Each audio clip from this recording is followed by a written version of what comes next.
This week on The Grind is a homecoming. Bill Wilroth travels to Tupelo, Mississippi, a region rich with duck hunting heritage and the home of Southern Oak Kennels. This season on The Grind, you may have noticed a very special hunting partner in Max, the 4-year-old British Lab stud who is trained and owned by Barton Ramsey of this prestigious kennel. Join The Grind for a first-hand look at Southern Oak Kennels, the history of the duck hunter's best friend, and a flooded field hunt for mallards and gadwall. Later, we backtrack to Illinois to join Ricky Hart for a late-season Canada goose field hunt.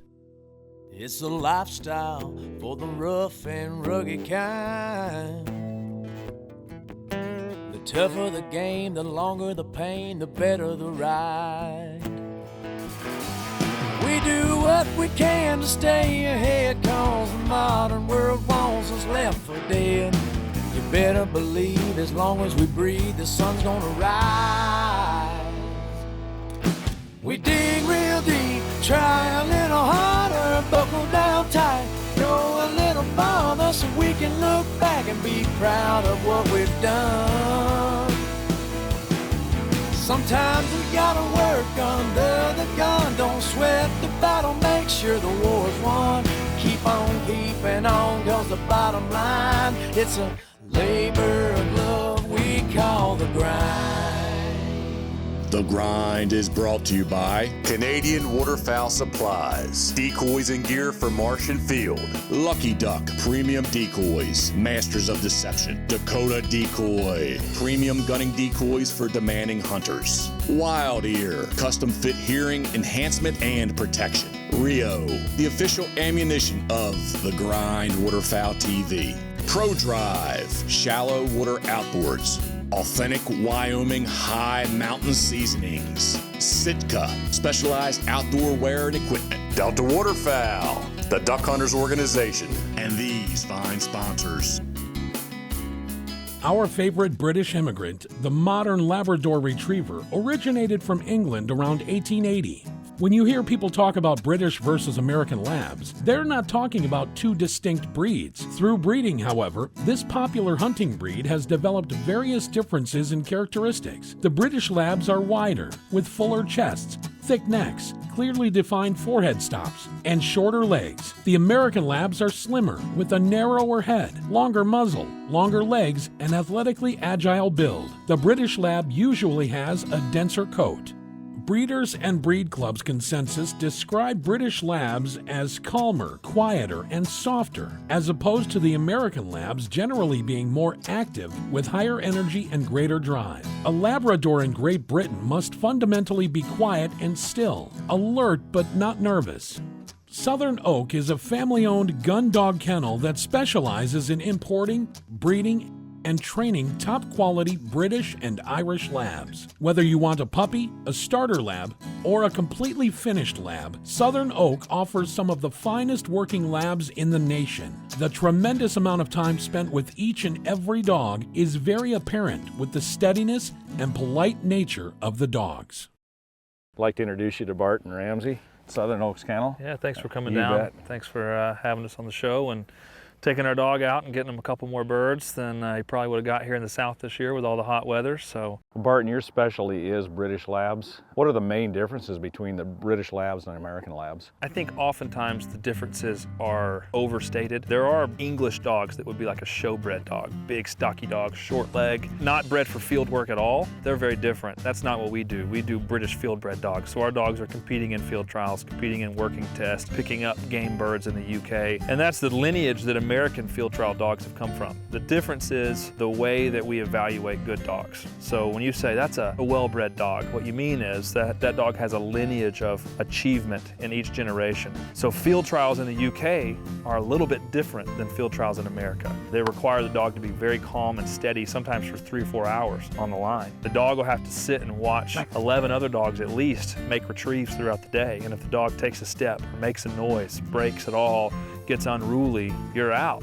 If the dog isn't absolutely just jamming out there, pegging birds, bringing them back to you, you're never going to win. So for us, when we started looking at the way that they evaluate, there was a lot more obedience, a lot of manners, and then still all the drive, all the retrieve, a lot of using the nose, getting out. They want to see a dog get in an area, and they love to watch a dog just hunt up an area. And I thought, boy, that makes a lot of sense for the American waterfowler. So we'll be sitting there in the blind for chunks of time, and you don't want a dog that's been in the blind with a dog that whines. It's awful, or a dog that just can't sit still, moving around. Well, British dogs, they really have that manner side. We call it the off switch. But then when you do shoot birds and you're actually in a waterfowl situation, you want a dog that's competent enough to get out there, use its nose, find the bird. But how many times do you know the guy that you're sitting in the blind and birds are still working and they're sitting out there handling the dog, handling the dog, handling the dog? We want to know, I can get the dog in the area, tell the dog hunt it up, the dog's going to do what it's bred to do and find the bird. And so we see that more common in British field trial lines than anywhere else, and that's why we specialize in those dogs. That's one thing we've really noticed about Max is his steadiness and his quietness. We'll be sitting, just like you said, in the duck blind, and you'll go a half hour, maybe an hour without birds. And we've had an instance where we'll drop 4 or 5, 6 birds, and finally someone will say, "Aren't you going to send Max?" And boy, once you say his name, stay out of his way. We like to say that we breed dogs that'll make your friends jealous and keep your wife happy. So dogs that they do well in the house, they're calm, good with kids. We've got dogs that come to the office with me, and I'll have people come into the office for a meeting, and when they leave, they catch a glimpse, and they'll say, "I didn't even know a dog was in here." And the same dog, to see that dog barrel through, you think, is that even the same dog? I think it's definitely possible to have that, and I think for the average guy that's out waterfowling, whether it's 2 weekends out of the year or 60 days out of the year, you're still gonna have a whole chunk of your year where you just need a family dog. There's no reason to have to sacrifice having a nice, calm companion to go out camping with the kids, fishing with the family. And then there's also no reason to sacrifice having a dog that just jam up, loves cold water, loves picking birds. You can definitely have both. And we've been able to find both with these British lines. The grind has never done a flooded timber hunt, so we decided to take a little journey down into northeast Arkansas and hunt with some friends, and it didn't pan out, so we called Barton at Southern Oak Kennels. Barton lined us up a Mississippi duck hunt, and that's what we did this morning. It was a gray, cloudy day, but we made it work. Keep your eyes low.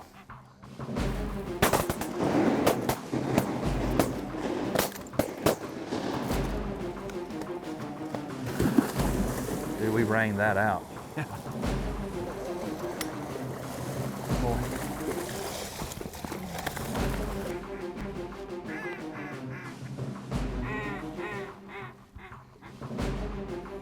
think we got about. Good spot, good spot. Get him.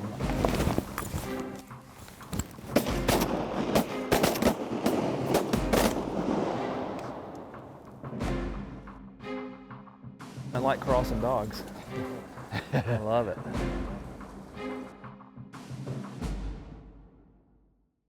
Here in the south, Southern Oak Kennels is just outside of what folks call the Delta. It's actually the Alluvion Valley. The area of the Delta where there are a lot of crop fields, everything's flat, and the flyway, the Mississippi Flyway, comes down. We're about 70 to 80 miles east of that valley, and so we're in what's called the hills. And so you'll have a lot of local birds here, you'll get a couple migrators, you have a lot of local Canada geese for early season. And then we have a lot of mallards, tons of gadwall, tons of wood duck. You just have to find them. For some reason, I don't know why this is, once you drop south of Missouri, ducks do not hit dry fields. So whereas guys up north are hunting ducks in dry fields, guys down here, you would never ever see a duck hit a dry field down here. I've never seen it in my life.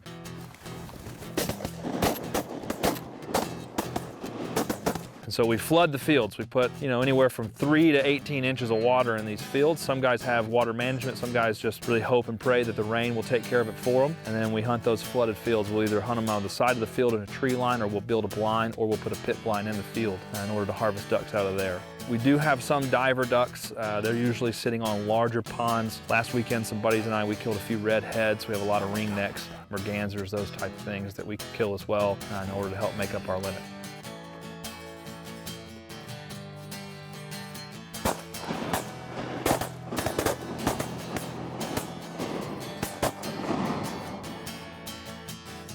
We got a couple groups working. It's a little overcast, so we can't see them until they're right on us. And over here in our part of the world, you get 1 or 2 good passes, and you gotta take them. So they're working pretty good.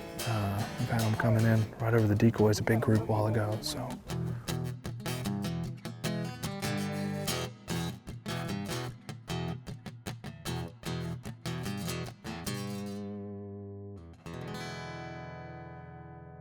One trend that most duck hunters realize and you start to learn is the best duck days are sunny days. And everyone speculates on what causes that, and I have my theories also. And I think the biggest thing is just like the human eye, the duck eye can see better without sun in it.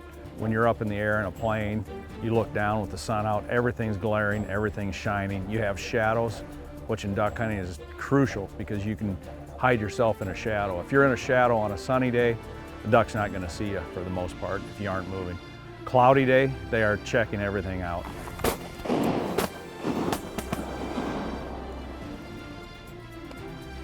You stick out like a sore thumb, your blind sticks out, everything looks different. We are hunting with fully flocked decoys. We think that has a little bit of benefit on a cloudy day. A painted decoy is effective. It tends to lose some luster without sun on it, where the fully flocked decoys tend to hold a little more contrast and just give you that added plus that you need. But there's no doubt about it, you hunt a cloudy day, you're going to struggle. A sunny day, ducks respond the way you want them to respond.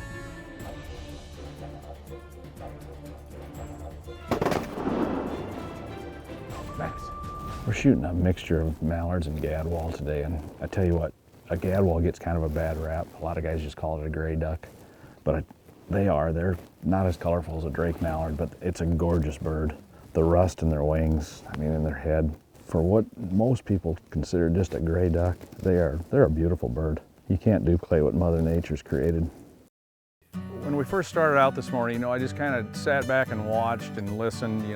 All areas of the country, folks call differently. The ducks here aren't truly migrating in fresh daily. These ducks have been hammered on. They're local birds. The biggest thing to do is just watch the birds. I was trying to pick up on how they were calling these birds. Gray, cloudy day with finicky birds, very little calling. You still have to call a little bit, get their attention. We can see them respond up there, but you don't want to hammer them right to the water. We get in situations where we literally will hunt ducks that they want to hear a high ball till their feet hit the water. These birds down here, we get them all over the country, but these birds, I noticed right away, they're finicky. There's a lot of gadwall here. It was kind of cool for us to see because we're typically mostly mallards up in South Dakota. The gadwall we do get, they're finicky. They'll dive bomb our decoys to about 60 yards and then they peel out. And it's kind of cool to get somewhere where the gadwall will actually finish. So that was fun to watch. Their gadwall will come to a mallard call, but we just called on them really lightly today, and that's the best thing you can do, just watch the ducks. If they want to be talked to all the way to the ground, put them on the ground. You can usually tell right away.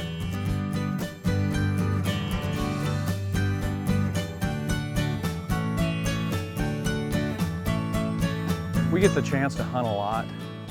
I truly enjoy watching dogs work. I enjoy calling at ducks. I like to see how ducks respond to calls. I didn't shoot much today on this hunt. I was having more fun doing just a little bit of calling, just watching everything, running max, trying to keep eye on where ducks, we had ducks falling everywhere. As a handler, you need to know where the birds are going down so that you can get your dog to the ducks. I just loved watching two of Barton's dogs work together. Like I said before, they're the steadiest dogs I've ever been around. To me, when you're watching dogs work and there are ducks being killed, pulling the trigger for me isn't as important anymore. When we are looking at dogs as potential candidates to bring over, we want to know first and foremost the health scores. We want to know, do they have their hips, elbows, eyes, DNA all tested to make sure we're bringing over healthy dogs, whether it's for breeding stock or whether we're just selling them as finished gun dogs. We want to know that health-wise they've got it all put together. And so we check that first. We want to see they have a really good pedigree, proven bloodlines, dogs that have been winning enough field trials to title for generations. We like to see field trial champions in their pedigree all the way back, 10, 11 generations. Then we want to know, is the dog well socialized? There are a lot of dogs out there that are for sale that have spent their whole life in a kennel. And you don't want to bring those dogs over. You want a dog that's going to be able to fit right into a family, just like when we sent Max home with the grind. Became Bill's kid at the house, almost immediately. And so we want to know the dog is socialized, ready to go. And then we begin to evaluate the field abilities. And even if dogs aren't completely trained, we can bring them over here if they show the right sort of potential in the field. And so really we're only looking for the full package retriever, and that's what we try to bring over. Here at the kennel, we've tried to keep up with the demand of puppies as we've grown this year, and each year we've increased the number of litters. We still don't like having more than 2 litters on the ground here at a time. Usually we prefer just to have 1. So we aim at anywhere from 8 to 12 litters per year, just depending on the year and how our females are cycling. And those pups typically for us, you know, we sell deposits on those puppies. They're usually sold out about 6 months to 8 months in advance. And you know, who knows, the breeding program will probably continue to increase as we grow, and we'll have to expand and all of that. But for now, we like to keep it a little bit smaller than some guys, and that way we can have hands-on with all of our puppies, make sure they're playing with kids and getting treated like puppies should be treated. When we picked Max up in August, we'd been traveling and we got here very late. It was right at sundown. So Barton went over some things with Max for me, things that he would do, how to handle him, but we ran out of daylight. So honestly, I didn't get to see any of Barton's other dogs. And it's a treat. As we're standing here, there's probably, I don't know, 20 some dogs here in these kennels. The dogs are quiet. When we picked Max up, I was working with Max and Barton, and we were walking toward the house, and I asked Barton, I said, "You don't have any other dogs here?" And he laughed, and we got up to the kennel. I think at the time he had 22 mature dogs he was working with, and there was another 20 puppies, I believe. And I was astonished. I stood here and there was no noise. The puppies were quiet, the puppies weren't whimpering. These British Labs are the first I've been around, and they're truly a pleasure to be around. They're quiet in the blind, they're steady, and over and above that, Max has become my best friend.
So we set up this morning about 7 o'clock. We set up about, I don't know, 35 to 40 dozen, combined 2 trailers between my hunting partner Nick and I.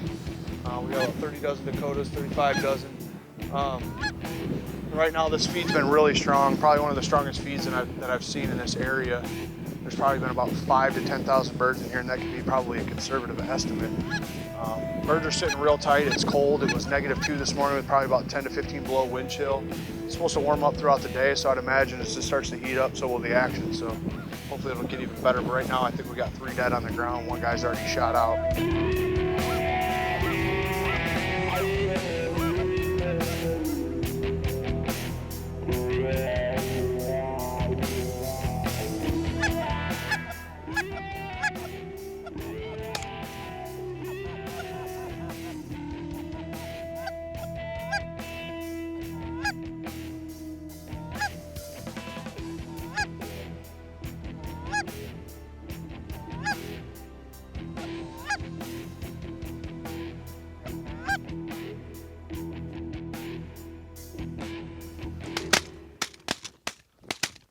So I started actually waterfowl hunting. My dad started taking me in the blind when I was about 5 years old. Back then, Canada geese weren't big as they are now. Every opportunity that we get, we go out. My dad had a buddy that had big Magnum shells. By the age of 12, when I was legally able, I took hunter safety and started pulling the trigger. And if it wasn't for my dad, I don't know where I'd be at as far as hunting goes. It's all to him that I have to thank.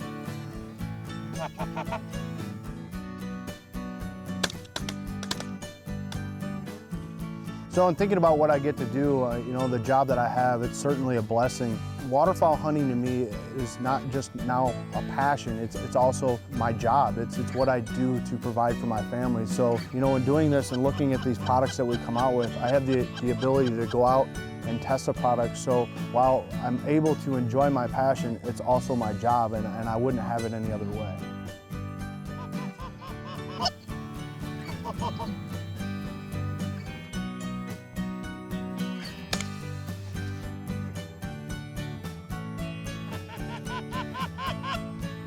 No, our setup that day, we had probably four to 6 dozen sleepers, maybe even more than that. I really love sleepers when there's a snow on the ground. That's the only time that I use sleeper shells.